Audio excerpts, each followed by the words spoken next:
You don't have to sit here and stir it, but for some reason I'm obsessed with stirring. So I stir a lot. Hey, as long as it comes out good. Yeah.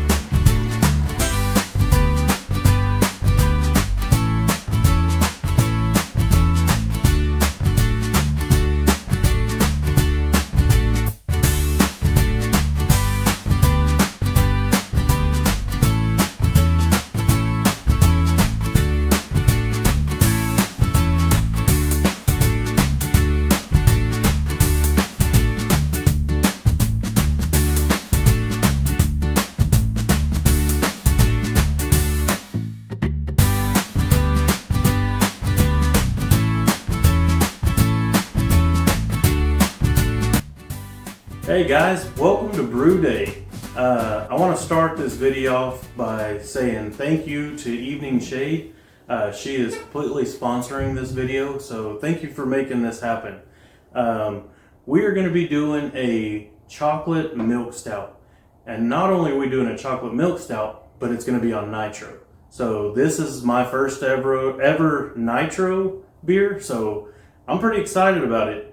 The system I do, just a quick rundown, I do a 30-minute steep and then a 30-minute boil. I know a lot of people do an hour. I found that 30 minutes works just as good for me. You do it the way that you like, but today we're going to do 30 minutes on each. Let's get this thing going and get these grains in.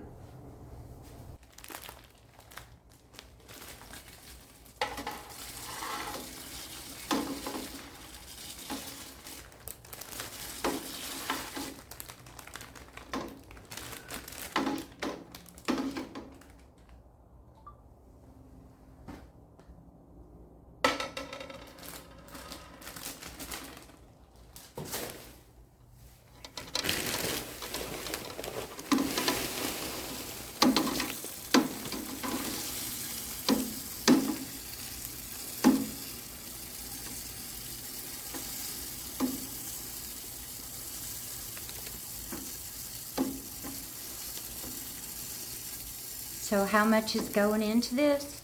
A total of 10 pounds of grains. Nice. Yeah. Am I stirring fast enough? Yeah, Okay. you're good. Just keep stirring. So what you're doing here by stirring is you're keeping it from creating any like clumps of grains. That way okay. the water flows good through everything and you get all of the sugars as it heats up and breaks down the grains.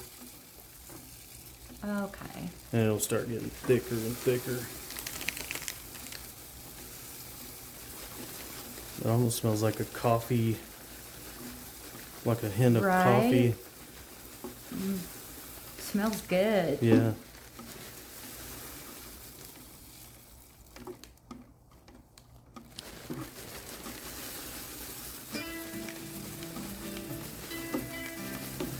And I can feel it getting thicker. Yeah. It's a good workout. Yeah. See, you're making beer and working out all at once. Who said beer was bad for you? Right? Heck yeah. Getting thick? Yeah, I'm just afraid I'm not stirring it No, fast you're good. enough. I'll give you a second. Let you kind of get it.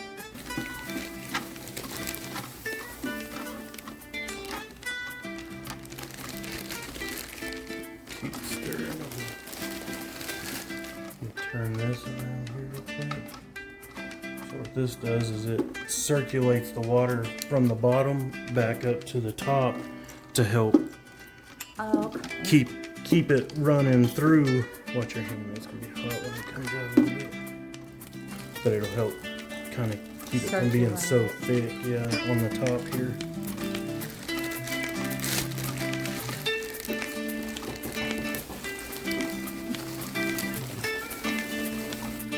Woohoo, making beer. Yeah. It's gonna be one good chocolate stout. Oh yeah. Oh, I can't wait.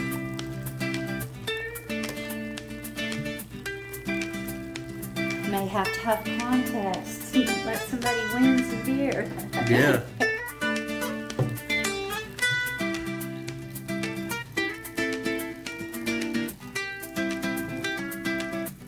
I will say, like, you don't have to just sit here and stir, and I don't. I know on the video it probably looks like I'm just constantly stirring. It's about every 10-minute deal. Come over here. I like to stir it. I like to smell it. Right.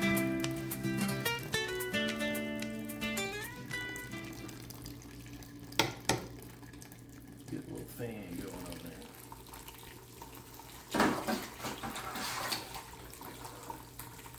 I can see the steam now. Yeah. So I do mine. Right now we're running between 155, 165. That's where I like to, and I think that's probably a general rule on when you're doing your wort. But and then we'll ramp it up on the boil to about 212 is where I like to do it on this system. What temperature did it have to be before you could start? Like you started with cold water, just room temperature water. Started. And then you let it sit and warm up.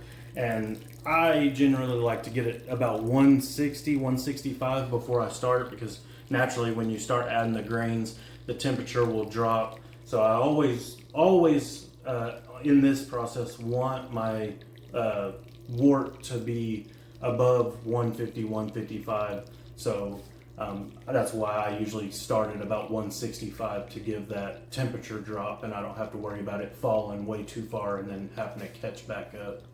Okay.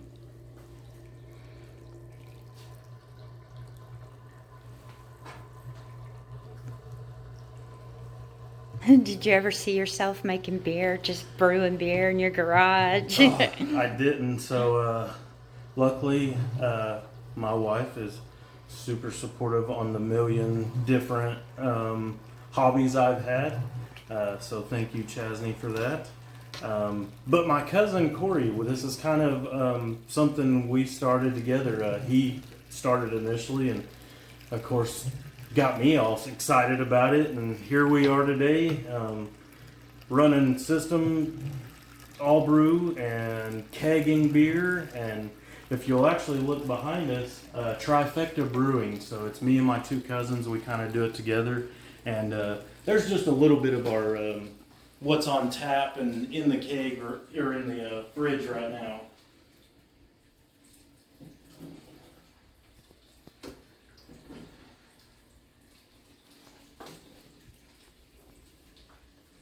There's a little reflection on it, but guys, I'll put a screenshot of that so y'all can see it. But Trifecta Brewing Company. That's so cool. Hey Tyler, you had said you're making a 5-gallon batch. Yeah. How do you end up with 5 gallons? Don't the grains soak up a lot of it? Yeah, they actually do. The grains hold quite a bit of the water, or your wort now. So what you do, and we'll show this later on, but we'll lift the basket up and let the wort drain as much as they can.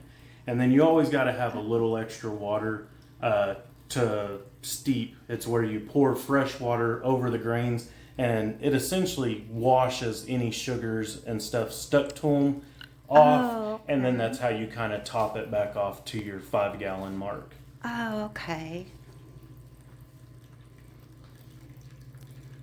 How long is it from start to finish? Grain to glass. Every beer's a little different.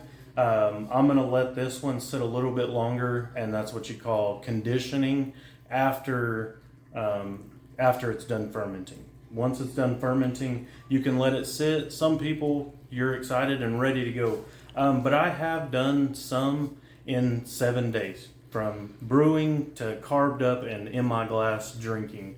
But this one, like I said, I'm going to let it sit a little bit longer. So I'm going to it'll probably take me about 2 to 3 weeks before this one's completely finished.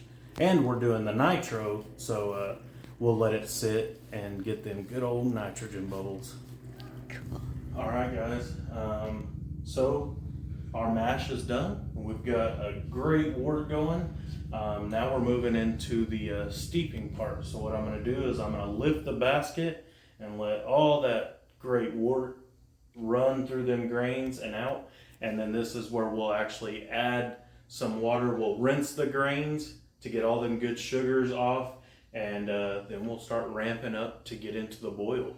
And then we'll start adding hops and all the other exciting parts of this brew.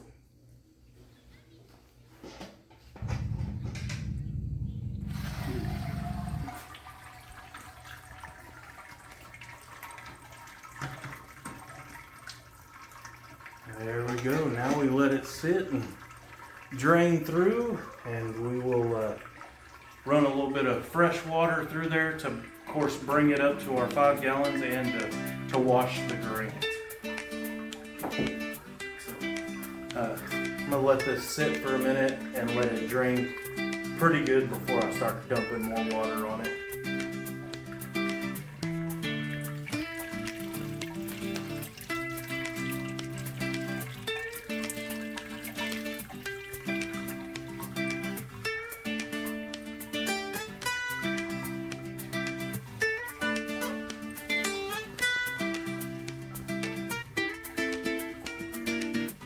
I've had a few that were you go through the process and then you end up dumping it out, but hey, that's how you learn. Right. But for a new brewer, definitely came out with some really good ones. Even taken some up to local breweries and got some really good feedback. So we're kind of going in the right direction. Yes. All right, so I'm going to start washing the grains. I'm just going to start pouring the fresh water through and rinsing all the sugars off.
This is another one of these things. You don't have to sit here and stir it, but for some reason I'm obsessed with stirring. So I stir a lot.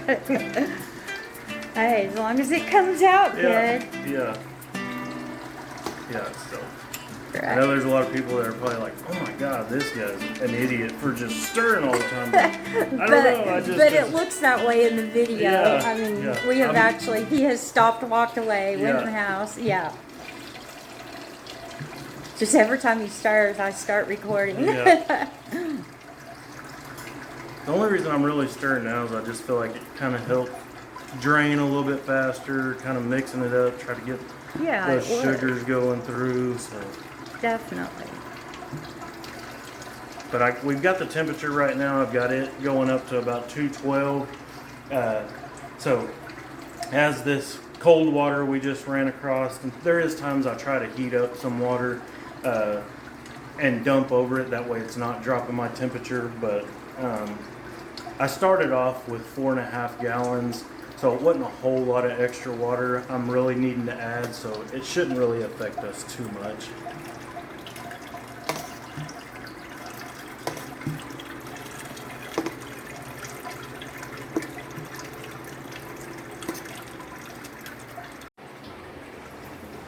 I'm a little bit short, so a little step stool helps me.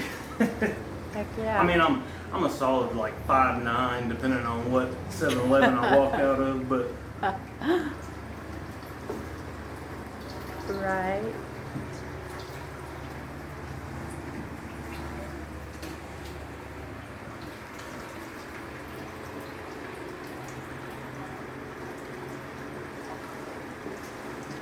So how long have you been doing this altogether? About, I'd say, probably getting close to 2 years now. And I've probably done about, probably about 15, 20 brews maybe. Probably about 15. I work out of town quite a bit, so I would like to do a lot more, but it's fun to do it when I can.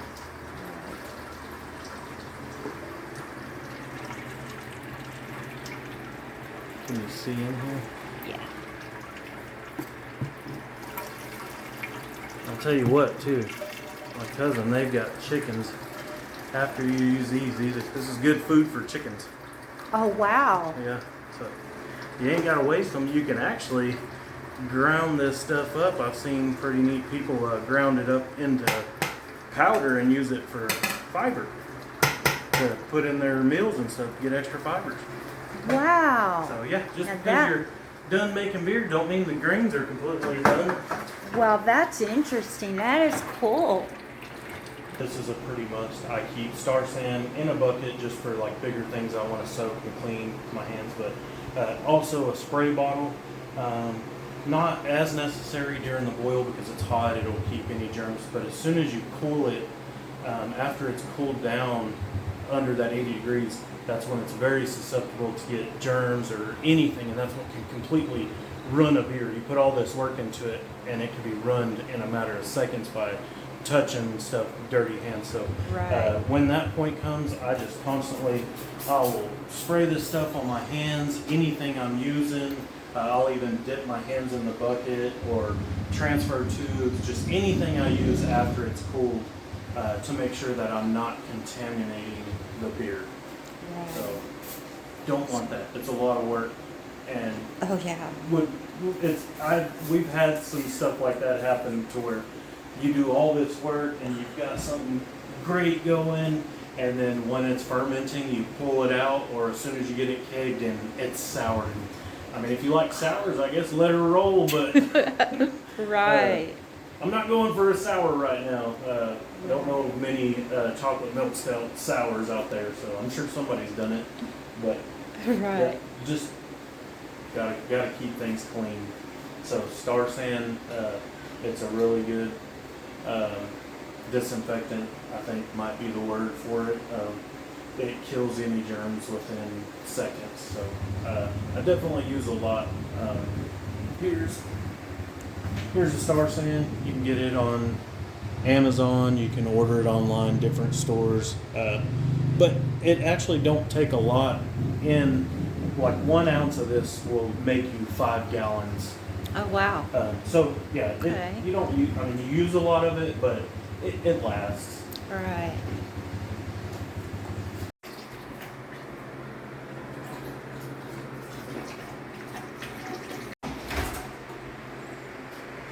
All right, here's where we use the lid to help hold that heat, and it'll kind of help climb up to our boil temperature a little faster, so we're not sitting so long.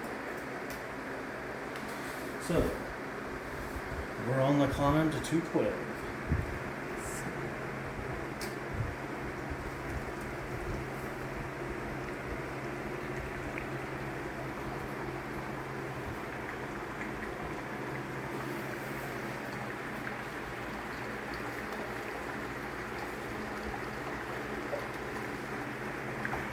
It'll take about 30 minutes.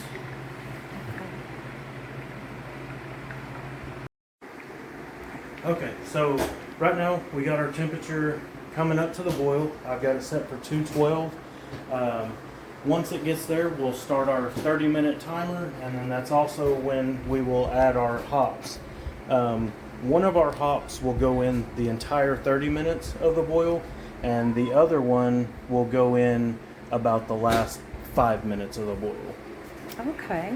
So, and hops, that's what gives you the bitter taste in your beer. So, here we go. All right. Start Okay, the temperature's at 210. I don't know if y'all can see that because the lighting. Here, I'll jump in. We'll help you out. There it goes. There we go. Oh, it's at 212 now. We're good. Yes. Cool. All right. There you go. All right. Now we're gonna see. I used the lid. Take the lid You off, and we're gonna start our timer for the boil, and we're also gonna add our 1 pound of lactose, and then we'll also throw in 1 ounce of cluster hops. Those will go in for the entire boil, and then our Williamette. I don't know if I'm saying that right, but those will go in the last 5 minutes of the boil. Nice.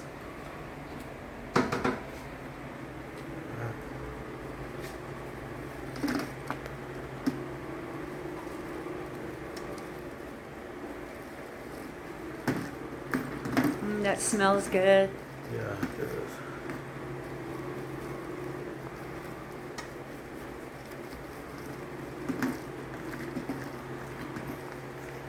Well, not the lactose, but I the have beer. yeah. Yeah.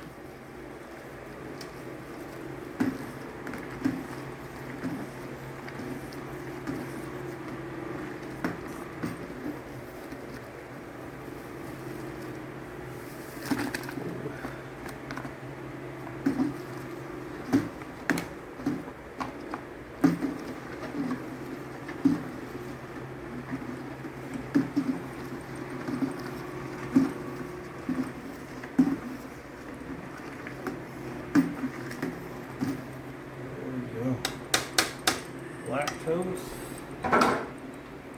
and get our cluster hops in there.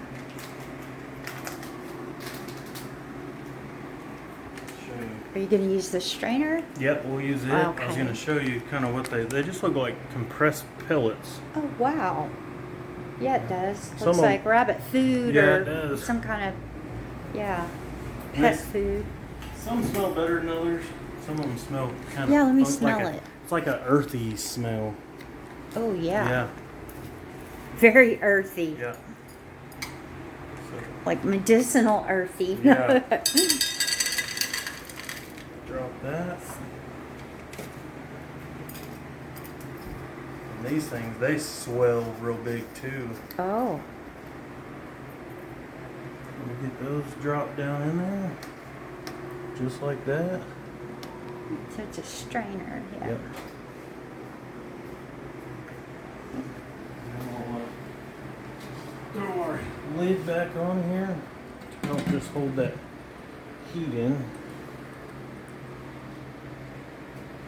It's a strainer. Yeah, I just added the little zip tie to make it a little longer just to hook it so it don't completely fall in. That way I can get it out Oh, to right. put my other ones in. Yeah. If you just were putting one set the whole time, you could, I guess, just drop it down in there. But then you gotta fish it out. So Okay, well then, what gives it the alcohol content? good question. So you do all of this and stuff to get the sugars and everything out of the grains, hops for your bitterness, and then so yeast is actually what you mix in, and the yeast eats at the Oh. sugars in the wort and converts to alcohol.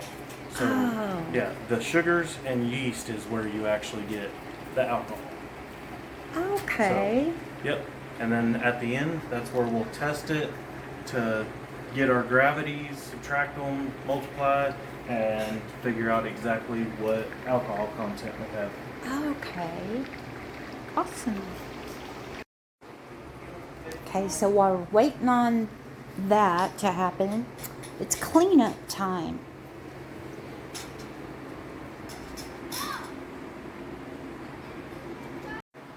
So now we'll just let it sit, kind of watch it, start my timer, and then when we get down to the last 5 minutes, we'll add those additional hops in. There we go. Timer started for 30 minutes. Alright, so here I like to use what they call a blow-off tube. I actually made it out of your normal like spunding valve type deal. But essentially what you do is the fast fermenter, once I get it in there and pitch my yeast and get it shook up, I'll put this in the top and then run the hose down into some star sand, some sanitized water, and that keeps any oxygen from being able to get back into our beer while it's fermenting. And that way we don't get no contamination and no soured beer. Okay. So you can use these by themselves, and I have some of the smaller ones over here.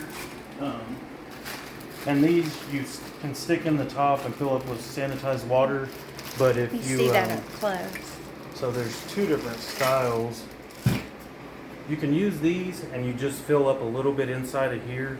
But I found that if you're using a yeast that gets pretty violent during the fermentation, if you're not around to constantly make sure it's filled up with star sand, it'll blow it all out and then you're getting contamination back in. And with me being out of town at times, having to leave, I found it's best just for me to use the blow-off deal. I can put about a half a gallon of star sand in there and no worries at all. I can leave it for as long as I need and not have to worry that it's getting any contamination. Okay. So everybody has their own ways of doing things, and you'll find out as you brew. I mean, I started off that way and found out the hard way. So you kind of learn and find out what's best for your setup. Right. I like the smell. It's actually pretty good. The whole, or you could just drop in that water right there, that sanitized water. You sure? Yeah. Oh, now I need the hops. This? Yeah, drop it down in there. Now hand me that, yeah. Alright, so now we're down to our last 5 minutes. Turn it around. And we're going to add in the Willamette hops. If you want to look down in there, you can see they're all kind of just mushy, nothing now. So we're going to add these. It's 1 ounce of the Willamette hops. And these will go in for the last 5 minutes of our brew. And then we're almost there, guys. We've got 5 more minutes, and then we'll go into cooling it down, pitch our yeast, and let it go in the closet to ferment. It's okay, because technically you can go. So these are just some different flavors that I've gotten. Some different beers that I've done. I've done a raspberry blonde before. Did a cream ale, and actually it was really good to add some pecan and vanilla. It's just a fun way to, instead of drinking the same beer for the 5 whole gallons, you can throw in a little flavor to your cup, or if you want, like I did the raspberry blonde, I flavored the whole keg. It's just kind of a fun way to add some flavor and try some different things out. Right. Yum. Coconut. Nice. Oh, hey, you want to show us your kegerator? Or? Yeah. Okay, let's go over there. Oh, wow. Where'd you get all the stickers? So, actually, all of these stickers, besides some of the random come and get it, but all of these breweries are different breweries all around the U.S. I have visited while I was working. Oh, wow. So anytime I'm out of town working and there's a brewery or homebrew store, I always go by, try to have a drink or two, and pick up a sticker and put it on my little kegerator. So instead of starting off with the bottling and process, I just went full-fledged into kegging. So it's a little bit easier, and you've got a lot more quantity. So I got this kegerator, and here's the inside. Unfortunately, it's emptier than I'd like it to be. Right, or I'd like it to be. Yeah. So we got our hoses ran in for the CO2 with different splitters, and here's our new nitrogen beer gas bottle, and here's actually the nitrogen tap over here. So this one's actually designed for when you're running something on nitro. It's designed to cause the bubbles to split, and it gives it that cascading, more creamy effect. Oh, okay. So, we got 3 taps. Eventually, I'll probably add one more, or I might have to talk to my awesome wife that's supporting me so far. See if I can get approval to get a bigger kegerator. Maybe we'll just convert this back into one to hold food. Right. So this is the... Yeah, that's the CO2 bottle. So that's what's running into this splitter up here. And I just have it set for one. Some people like to adjust pressures to every beer, and sometimes it is, but I found pretty much 10 to 12 psi seems to pour good for just about any beer, especially for the ones that I like to keep on tap. Very nice. Just hand it down. Yeah. So that's what I'm all about as I upgrade, trying to help people that are getting into it. Give them what I can, what's my leftovers, or at least maybe make a little bit of money off of it. I don't ever charge much, just try to recoup a little bit of what I spent to upgrade my system. So, Right. but it's a fun hobby. It's fun for me, but it's something I get to share with everybody. So it's fun. Yeah, exactly. Where did you get your other stuff though? You were telling me So, something earlier. Yeah, actually, I think it was Father's Day that I got this new system.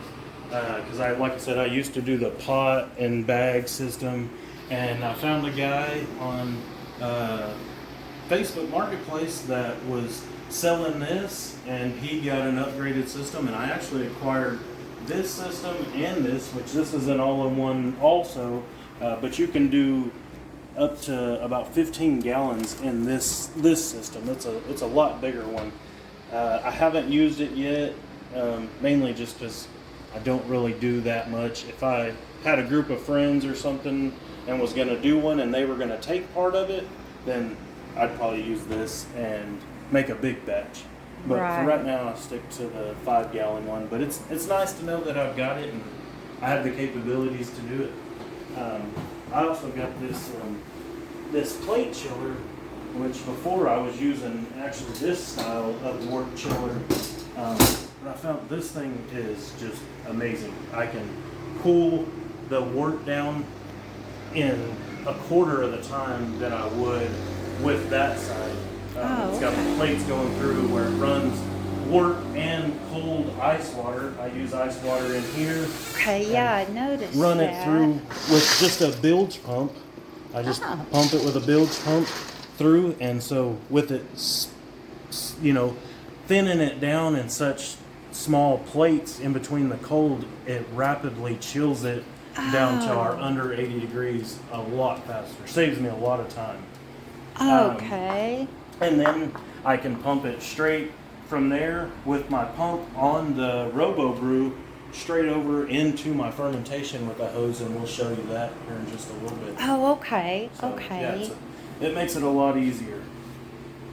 So it was Yeah, it was regular old it's- copper. Yeah, just a copper. They call it a wort chiller, and you run cold water through it and just sit it down in the wort and cool it.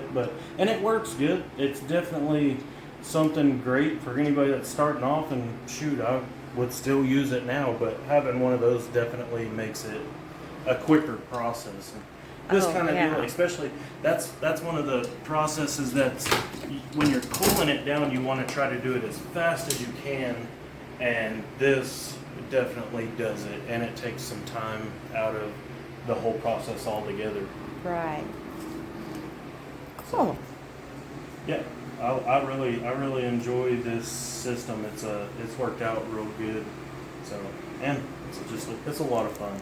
So, I would definitely, if anybody's interested in it, get on Marketplace. People are always selling big pots, and it don't take a lot to get started. You can essentially get started with just a few things: a pot, a burner, get some cheap bags off of Amazon to put the grains in, or if you're in the area, holler at me. I've always got extra stuff to sell or give away, or come over and hang out and do a brew. Awesome. So, Cool. Trifecta Brewing. All right, our timers went off, guys. It has been 30 minutes. Gonna pull out The pellets? Yeah. Oh, wow, cool. So there it is. We'll drain this, and then we'll get ready to chill it, and then get it in our fermenter. Awesome. So Woohoo. here we go.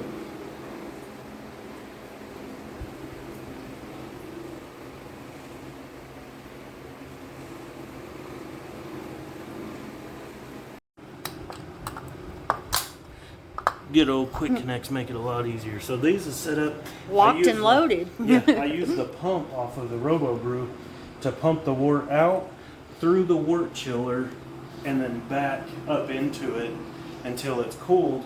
And I'll use a temperature probe deal, and once it's under 80 degrees coming back through the hose, I'll just stick it over here and start going straight into the fermenter. Oh. And we'll fill it up, put the yeast in as it's filling, and then it's over. Heck yeah. I can't wait to see that.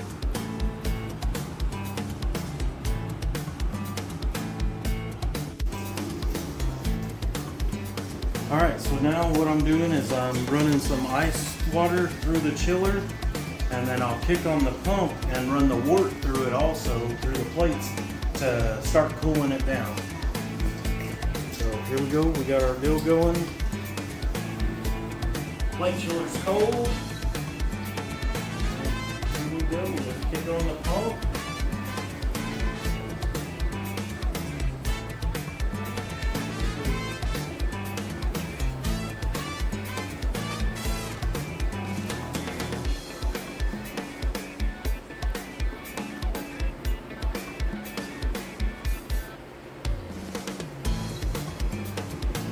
Wait for it to cool down, and then we'll switch it over and go into the fermenter. How do you know when it's cool? By watching the front temperature Yeah, so gauge? there's the temperature on there, but I'll also check it where it's coming out exactly out of the hose. And once it's under 80 degrees coming out of the hose, I'll just throw it over into the fermenter. Alright, see, now it's running through the plate chiller back into, and if you could feel these hoses, this one where it's coming out is way warmer than this one over here. It's amazing how fast these plate chillers will actually cool it down. Here, I've got to touch it now that you said that. Yeah, Oh, that is hot. yeah, feel how much colder Wow. that one is. So we'll grab that Yes. thermometer. I'll show you. So it's 212 degrees right now. And we'll see what, let me turn it over for you. I'll see where it's reading coming out. I mean, it's still pretty warm, but it's not near as warm. What's it showing? It is showing 150. 150. See, it's going in at 212 and coming out 150. So it cools it off pretty fast. Okay. Okay. So now we are under 80 degrees, running through the plate chiller. So I'm going to move this over here, and I'm going to pump it into our fermenter while it's still going through the chiller, just let it keep cooling. And I'm going to pitch our yeast at the same time. Get that little ball filled up down in there. Almost full. There we go. Pitching the yeast, and I just kind of like to swirl it, just kind of aerate it a little bit. Right.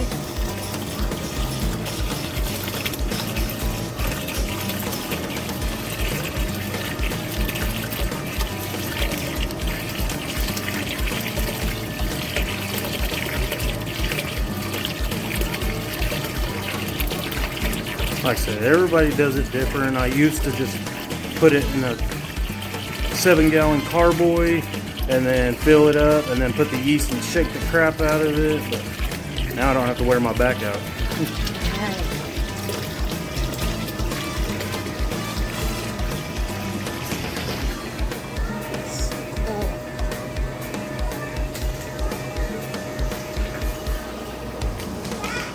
There's that.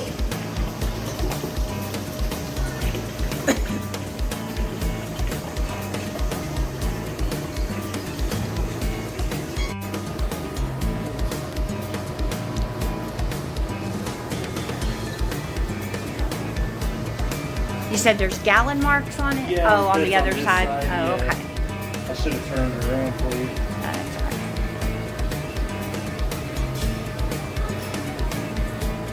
The threads just to help seal so no oxygen can seep through. Oh, okay, yeah, I It's got noticed you doing that. It does have a gasket for the top, but I don't know. I'd rather be safe than sorry. Yeah. Okay, drum roll, guys. Here we go. So we got us a sample. We got it in, and our hydrometer is showing a 1.064. So it actually calls for a 1.062. So I can add a little bit of water because I'm actually just barely under 5 gallons and get my 1062. But honestly, I am very happy with the 1064. That's a successful brew day right there. It sounds like a good. perfect brew day. And you know what the best part about it is? It don't have alcohol, but evening shade, give that a taste and see what you think. Ah!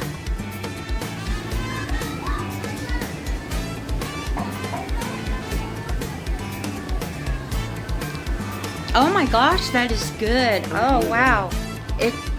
It has a coffee-ish, almost. It has a coffee-ish taste, don't it? It does, yeah, very. Wow. That's going to be very good. Yeah. And on the nitro, that's got a very good chocolatey, Yes. yeah, coffee taste. That's awesome. Wow. Good. brew Okay, day. ladies, all you ladies that love your coffee, Yeah. Just drink his you stout. heard it here.